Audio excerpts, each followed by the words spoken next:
We didn't really want to work those 18-hour days. And the show tested. They used to test shows because she was the picture of elegance, America's original angel, the woman whose calm, graceful beauty became a cultural symbol. But behind the camera, flashes and shampoo commercials, Jaclyn Smith was hiding more than just a few secrets. There were battles nobody saw, diagnoses she never planned for, love stories that ended in silence, and one moment of heartbreak so raw, it nearly pulled her out of the spotlight for good. Most fans remember her as Kelly Garrett, the poised detective who always kept her cool. But off-screen, she was navigating a life far more intense than any television script could ever capture. A string of marriages, a shocking personal loss, and a medical diagnosis she never expected forced her to rebuild from the ground up. And just when the world thought she had disappeared into quiet retirement, Jaclyn returned. Not in a blockbuster or a red carpet event, but in a moment so surreal, so visually stunning, that fans everywhere stopped and asked, "Is that really her?" This is the untold story of Jaclyn Smith, the version you were never supposed to see. Before she was a household name, before the glossy magazine covers and fashion empires, Jaclyn Smith was just a quiet girl from Houston, Texas, who preferred ballet shoes over movie scripts. Born on October 26, 1945, to Jack and Margaret Smith, her life began far from the glitz of Hollywood. Her father, a no-nonsense dentist, brought structure and discipline to the home. Her mother, with her southern charm and warmth, brought grace. That balance between control and softness would later become Jaclyn's defining energy. She wasn't loud. She didn't command rooms with bravado, but there was something about her presence, still, steady, unshakable, that people noticed even before the cameras did. As a child, Jaclyn wasn't dreaming of stardom. Her world was built around family dinners, church on Sundays, and the subtle rhythm of Southern life. But inside that quiet upbringing was a spark, a deep fascination with beauty, motion, and storytelling. She didn't have actors in the family, no stage moms pushing her into auditions. What she had was ballet. Movement without words, discipline without applause. It was through dance that she first understood performance, not as a way to seek attention, but as a way to express something unspoken. After high school, she enrolled at Trinity University in San Antonio, but her heart wasn't in textbooks or lectures. The pull of something else, something bigger, grew too strong to ignore. She packed her bags and moved to New York City, chasing a dream she hadn't even fully named. In Manhattan, she immersed herself in ballet training, enrolling in one of the country's most elite institutions. It was grueling, competitive, and emotionally brutal, but she stuck with it, because even if she didn't know exactly where she was headed, she knew how to stay grounded when the pressure mounted. But fate had other plans. New York wasn't just filled with ballet studios. It was filled with opportunity, photographers, casting directors, and ad agencies all looking for the next fresh face. And Jaclyn, with her soft features and calm energy, caught their eye. Commercials came first, then magazine ads. She was polished, poised, and, unlike many models of the era, relatable. She wasn't flashy, she wasn't provocative. She was aspirational, but familiar. And that's when the offers started rolling in. She became the face of Breck shampoo, a campaign so iconic that it etched her into the American subconscious as the Breck Girl. Her image was everywhere: billboards, drugstores, commercial breaks during prime time. Without speaking a single line, Jaclyn Smith had already become a star. But she wasn't satisfied. Modeling paid the bills. It gave her exposure, but it didn't challenge her. She wanted to act, not for fame, but because storytelling meant something to her. And in a world full of women being told to just smile and look pretty, Jaclyn Smith wanted to prove there was more to her than perfect hair and still poses. She started taking acting classes quietly. No PR campaigns, no big announcements, just focus, just work. She picked up small roles, guest spots, commercial appearances, whatever came her way. And while others rushed to become famous, Jaclyn took her time. She wasn't chasing stardom, she was preparing for it. And when her moment came, it didn't just change her life, it changed television history. By the mid-1970s, Jaclyn Smith was already familiar to American audiences, even if most didn't yet know her name. But that was about to change. In 1976, television producer Aaron Spelling was developing a new detective drama unlike anything on air. The premise was bold for its time.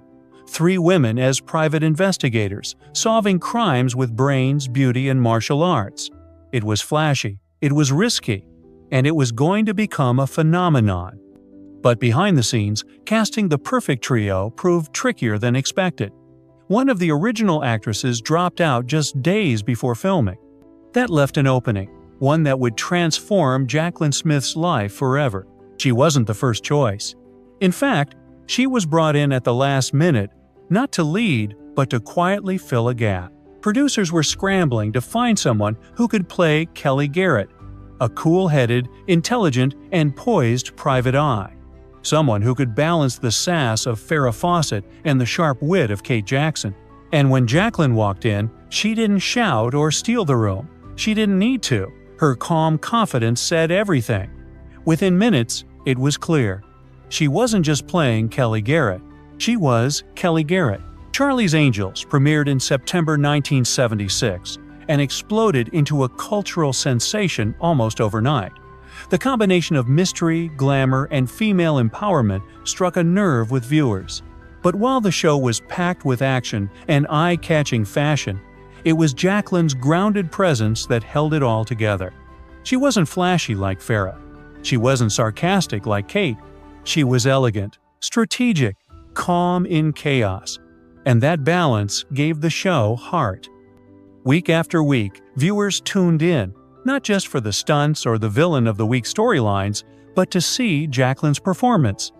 Her chemistry with her co-stars was natural, but her unique ability to stay composed, even when surrounded by wild plots and chase scenes, gave the show its core. And as the seasons rolled on, something else became clear. She was the only original angel who stayed from beginning to end. While Farrah left after the first season and Kate departed after the third, Jaclyn stayed for all 5 years. She wasn't just loyal, she was steady. In an industry that thrives on chaos, she remained dependable. And that loyalty made fans fall for her even more. By the late 70s, Jaclyn Smith wasn't just a television star, she was a cultural icon. She was on the cover of Time magazine. She was giving interviews, walking red carpets, and appearing in homes across the country every week. But even with all the fame, she never let it distort her identity. She stayed soft-spoken, gracious, grounded, always just a little quieter than the rest. And unlike many actresses of that era, Jaclyn didn't chase the next big movie deal or try to escape television. She knew exactly who she was and where she fit. But she also knew that a career built on beauty wouldn't last forever. If she wanted to stay relevant, she'd need to evolve. And she was already planning her next move, one that would prove just how visionary she really was. While the world saw Jaclyn Smith as the epitome of television glamour, she was quietly preparing for something that had nothing to do with scripts or red carpets. By the mid-1980s, she had already conquered television, graced countless magazine covers, and captured the hearts of millions. But Jaclyn knew something most stars refused to admit. Fame was temporary, and she wasn't willing to gamble her future on casting calls or the next hot role. So, instead of waiting for Hollywood to decide what came next, she took matters into her own hands. And in doing so, she rewrote the rulebook for celebrity careers. In 1985, when most actresses were still tied to endorsement deals or occasional product lines, Jaclyn made a move that raised eyebrows across the industry. She launched her own clothing line, but not at a high-end boutique or luxury department store. She partnered with Kmart, yes, that Kmart, a discount retailer known more for budget basics than fashion-forward style. Critics scoffed. Industry insiders rolled their eyes. Why would a glamorous television star put her name on clothes that sold for under $20? But Jaclyn wasn't chasing prestige. She was thinking about accessibility, about the women who had watched her on television for years and dreamed of dressing like her. She believed elegance didn't have to come with a $1,000 price tag. And she was right. The Jaclyn Smith collection exploded in popularity. Women lined up to buy pieces they felt were stylish, affordable, and designed by someone who understood them. And unlike many celebrity deals that fade fast, her brand didn't just last, it thrived. Jaclyn wasn't slapping her name on someone else's work. She was deeply involved in every detail. From fabric choices to fit and design, she treated the business like an extension of herself. Her work ethic, honed through years of ballet training and relentless filming schedules, transferred perfectly into entrepreneurship. And what began as a simple clothing line evolved into a full lifestyle brand. Over time, she expanded into home decor, bedding, skincare, and eventually furniture. By the time most Early people departure even only realized fueled the Jaclyn belief Smith that was in tensions business, were real. she had already built one of the most successful celebrity brands in American retail history. And the numbers didn't lie. Her Kmart line brought in millions, not through hype, but through consistency. While others chased headlines or flashy rollouts, Jaclyn focused on her customers, the everyday women who wanted to feel confident without overspending. And by staying loyal to them, they stayed loyal to her. It was a rare kind of relationship, one based not on fame, but trust. Long before today's stars were launching makeup brands and Instagram boutiques, Jaclyn was already doing it. Quietly, strategically, successfully. She didn't need viral moments or paparazzi buzz. She just needed to stay true to her values, grace, simplicity, and substance. And through it all, she never stepped away from her public image. In fact, her business success only deepened her brand. She wasn't just Kelly Garrett anymore. She was Jaclyn Smith, actress, entrepreneur, survivor. And yet, for all the success she built professionally, her personal life was about to become far more complicated. Because behind the magazine covers and business triumphs was a woman still searching for love, for stability, and for something real in a world that rarely offers it. For someone who seemed to have it all, fame, fortune, and flawless poise, Jaclyn Smith's journey through love was anything but perfect. While she portrayed calm and control on screen, her private life was marked by heartbreak, false starts, and the kind of emotional turbulence she rarely spoke about. Her first marriage came in 1968, long before Charlie's Angels made her a star. She was just 23 when she tied the knot with actor Roger Davis, a rising name in television. On the surface, they looked like the perfect couple, two young, ambitious performers trying to build a future together. But beneath the surface, the relationship lacked the foundation needed to survive the pressures of Hollywood and the emotional maturity that comes with time. Their marriage lasted 7 years, quietly ending in 1975, just 1 year before Jaclyn would become a household name. Years later, she would reflect on that chapter with a kind of grace that few people could manage. She admitted she had lost herself in the relationship, living more for him than for herself. There was no bitterness, no drama, just a quiet acknowledgement that it had run its course. Then came Dennis Cole, a fellow actor and guest star on Charlie's Angels. Dennis was charming, attractive, and already a father to a young son, Joe. When they married in 1978, it seemed like a better match. Two people in the same business, trying to build a life that blended their worlds.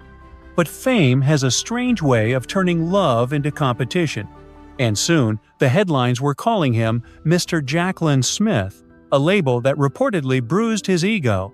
Dennis wanted to be the alpha, the name in lights. But Jaclyn's career was eclipsing his, and quietly, resentment began to grow. They divorced in 1981, and again, Jaclyn walked away with dignity. No public attacks, no messy accusations. Just the understanding that sometimes, even love isn't enough to fix what's fundamentally broken. Years later, tragedy would strike in the most brutal way.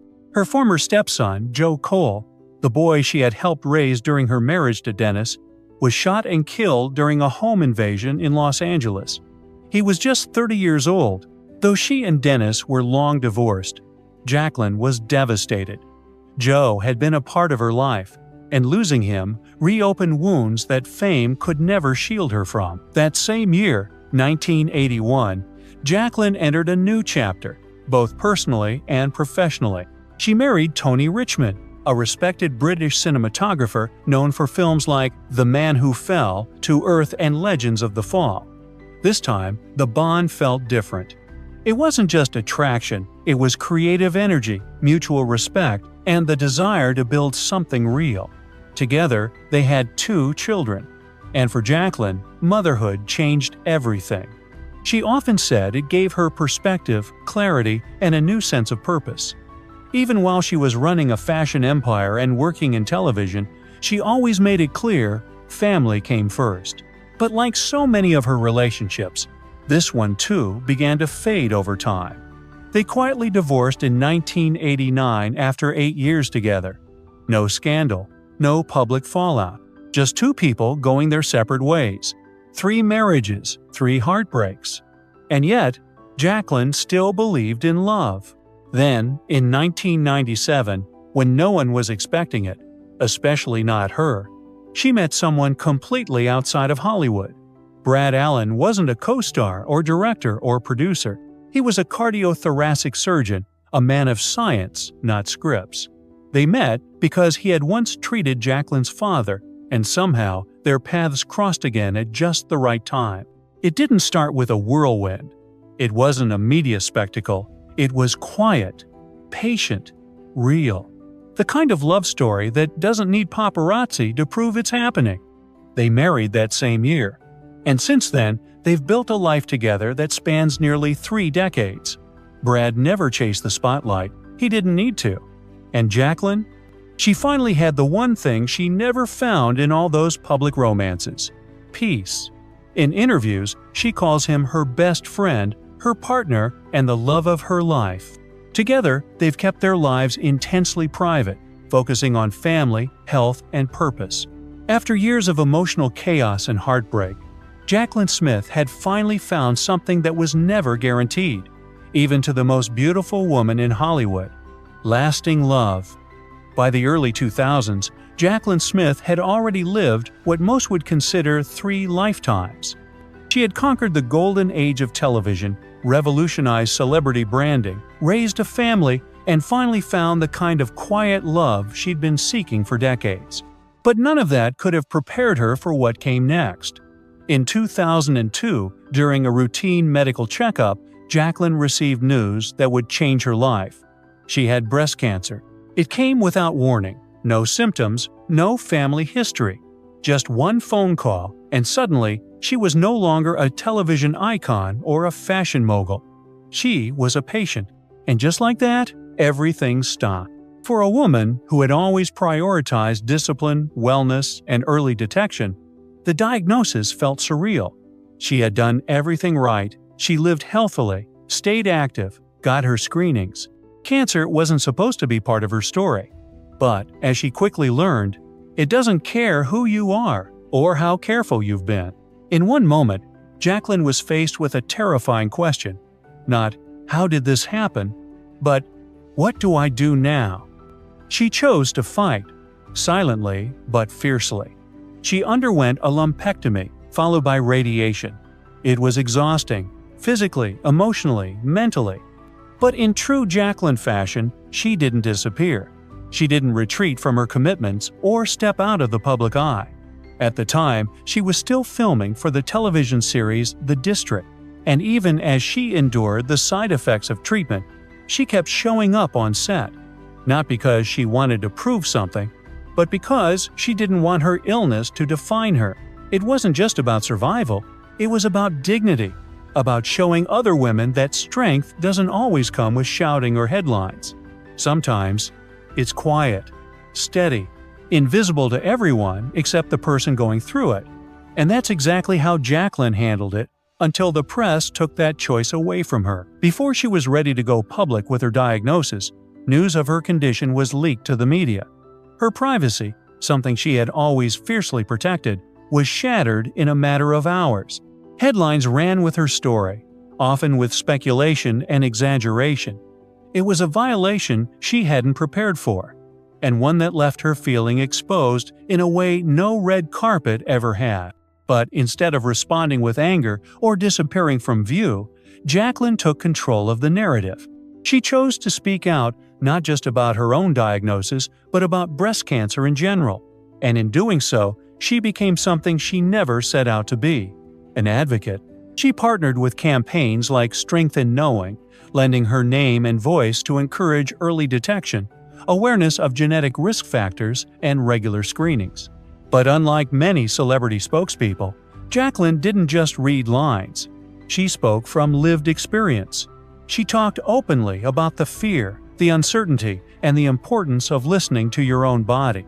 What made her advocacy powerful wasn't her fame, it was her honesty. She never presented herself as a warrior or a symbol of triumph. She spoke as one woman to another, saying, "It can happen to anyone, and it happened to me." That vulnerability resonated, especially when fans learned that Jaclyn wasn't the only Charlie's Angel to face cancer. Her former co-star Kate Jackson had battled breast cancer in 1987, years before Jaclyn's diagnosis. And when Jaclyn faced her own treatment, Kate became one of her quiet pillars of strength. They had stayed close over the years, and that bond only deepened through shared experience. But the most painful chapter was still to come. In 2006, Farrah Fawcett, another beloved Charlie's Angels alum, was diagnosed with a rare and aggressive form of cancer.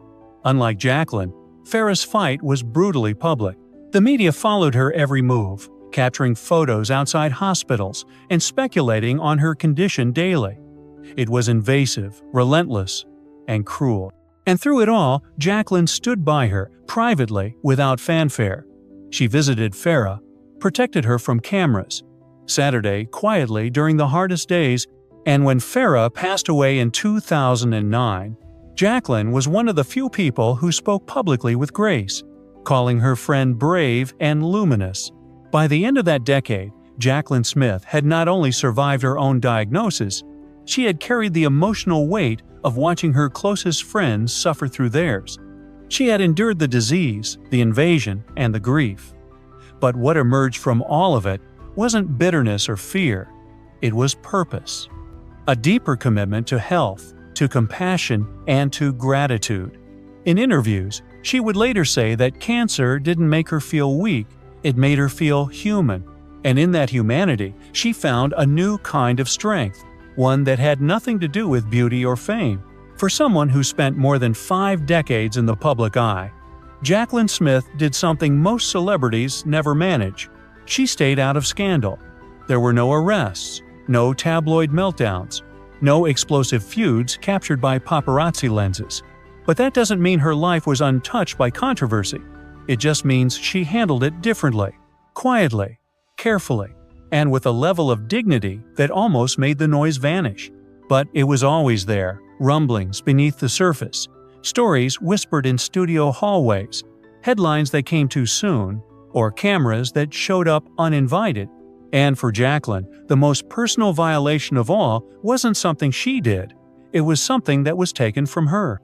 In 2002, when she was diagnosed with breast cancer, Jaclyn hadn't told the world. She was still processing it, still making decisions about her treatment, still figuring out how to hold everything together. But the press didn't wait.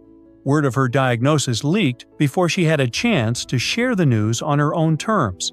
Headlines broke the story with cold detachment, turning a deeply private health crisis into entertainment. It wasn't just hurtful, it was shocking. Jaclyn had built her entire career on grace, poise, and personal boundaries. And in one moment, the media stripped all of that away. She hadn't even told some of her closest friends when strangers were already printing the details. But even then, she didn't lash out. She didn't write angry op-eds or demand apologies. Instead, she did what she always had. She took control quietly. She began speaking about her experience in her own voice, on her own time. She turned an invasion into a platform, a violation into a message. And in doing so, she transformed what could have been a tabloid spectacle into a call for awareness, education, and empathy. Most stars from the 1970s slowly faded into nostalgic reruns and old magazine covers. The fame flickered out, the roles dried up, and the spotlight moved on. But Jaclyn Smith never followed that script. As she approached her late 70s, she wasn't clinging to fame. She was rewriting what it meant to age in public. She hadn't appeared in a major acting role in years, and she wasn't trying to. There was no forced comeback, no desperate rebrand. And yet, somehow, she never really left. Instead, she transformed again. Not as an actress, not even as a business mogul, but as something far rarer in Hollywood. A woman who aged on her own terms, without apology or gimmicks. In 2025, just before her 80th birthday, the world got a glimpse of the Jaclyn Smith they hadn't seen in a while. But it wasn't on a red carpet or in a commercial, it was during a crisis. Her longtime Beverly Hills mansion, a home filled with memories, business milestones, and decades Early of family departure life, only fueled was the suddenly belief in that danger. tensions were Southern real. California's wildfires had reached too close for comfort, forcing Jaclyn and her husband Brad to evacuate. The decision wasn't dramatic, it was necessary. They relocated temporarily to Montecito, a coastal enclave known for its quiet, tree-lined roads and celebrity neighbors like Oprah and Prince Harry. She didn't speak publicly about the move. There were no statements, no PR spin. But those close to her said it was emotional. That house had been her base for decades. It wasn't just a structure, it was her history. And even in that moment of displacement, Jaclyn did what she always did. She adjusted, protected her family, and quietly moved forward. But then, just weeks after the evacuation, Jaclyn reappeared, and the internet lost its mind. At a private dinner in Los Angeles, surrounded by family and a few longtime friends, Jaclyn stepped out wearing a crisp white power suit. Her hair was styled in the same soft waves fans had loved since the Charlie's Angels days. Her signature glow was unmistakable, and when photos from the event started circulating on social media, the reaction was instant.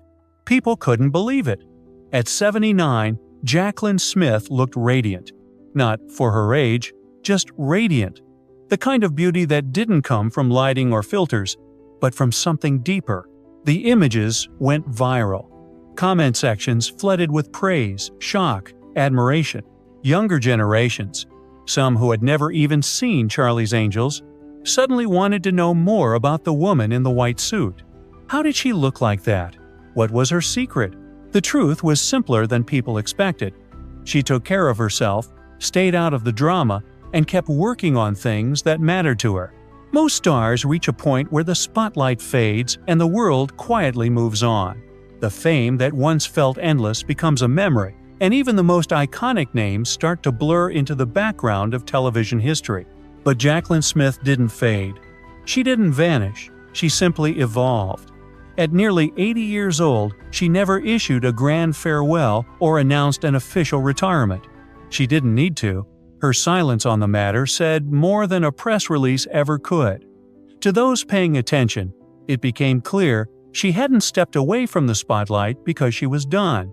She had simply outgrown it. Early departure Jaclyn Smith only fueled the didn't chase belief headlines. that tensions were She didn't real. dominate the tabloids or spark media storms.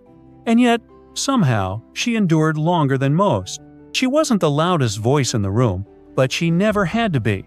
Her story, quiet, graceful, and deeply human, spoke volume. From a shy girl in Houston to a pop culture icon, from heartbreak to healing, from stardom to survival, Jaclyn showed us that strength doesn't always roar. Sometimes it whispers, and it lasts longer because of it. Even now, as she nears 80, Jaclyn Smith remains a symbol, not just of beauty, but of balance. Not just of elegance, but of resilience. She taught us that you don't have to reinvent yourself every year to stay relevant. You just have to stay true to who you are.